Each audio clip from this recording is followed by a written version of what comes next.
In our last video, or previous video, we said, what will the growth rate in Houston's population be 25 years after the end of the data in the table? We had done forward difference and backward difference quotients for data in the table, but what are we going to do out here? We can't do any difference quotient computations.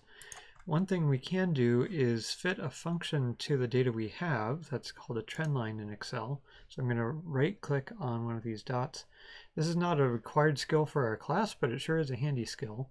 So I'm going to say add trend line. Linear trend line does not look like the best idea there. I'm going to say let's try a polynomial, and we'll say display equation in R squared.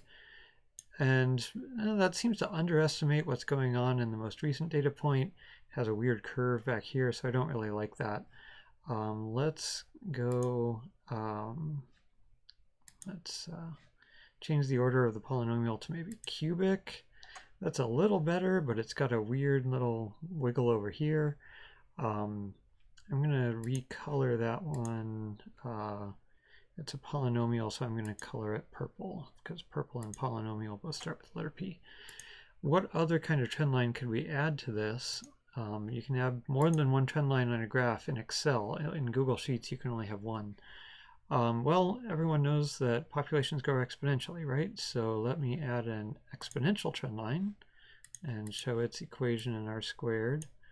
And that doesn't seem to have the little odd wiggle at the end, and for theoretical reasons we like exponential trend lines more than we like polynomial trend lines, as long as they fit the data well. Let's give that some kind of color, about red, because exponentials grow quickly. And then if we want to say what's happening in 25 years, we can say forecast forward 25 periods. We could do that for the purple trend line too. And boy, we got a different prediction from the two of those. So now we have a formula for both the exponential trend line and the polynomial trend line. And we'll learn to use calculus on formulas like this to compute the rate of change for any particular point in time. We can do the same thing for the USA data we have on the next tab here. We can add a trend line. Let's use exponential and forecast forward 25 years. And boy, that does not look like the exponential fits the US population data very well at all. We'll color that one red just to keep the same color scheme. We could add a trend line, another trend line, and do polynomial. That looks pretty good. Let's color it purple. We could maybe do a little better by bumping it up to third order, a cubic polynomial. We can forecast that forward 25 periods.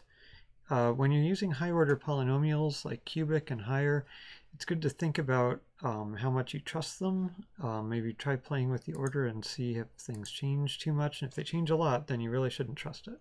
That's called overfitting, and we can talk about that some other time. So to wrap up this video, we've seen we can fit trend lines to data sets. We can get formulas, and those formulas we can use calculus on later. One thing I noticed about this formula and this formula is that the coefficients have a lot of precision. In this formula, this 1e plus 0.6x, that really only has one digit of precision right there. So if I like that and want to use it, I should right click on that, choose Format Trendline Label, and under Number, choose to show it as numbers, and then I can change the number of decimal places. And now I'm getting a lot more precision in those coefficients. I could even get more by doing that.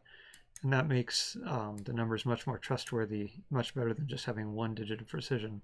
This was just basically 1 million, and now we see it's 1.3 million, so it was off by 30% because Excel was rounding it.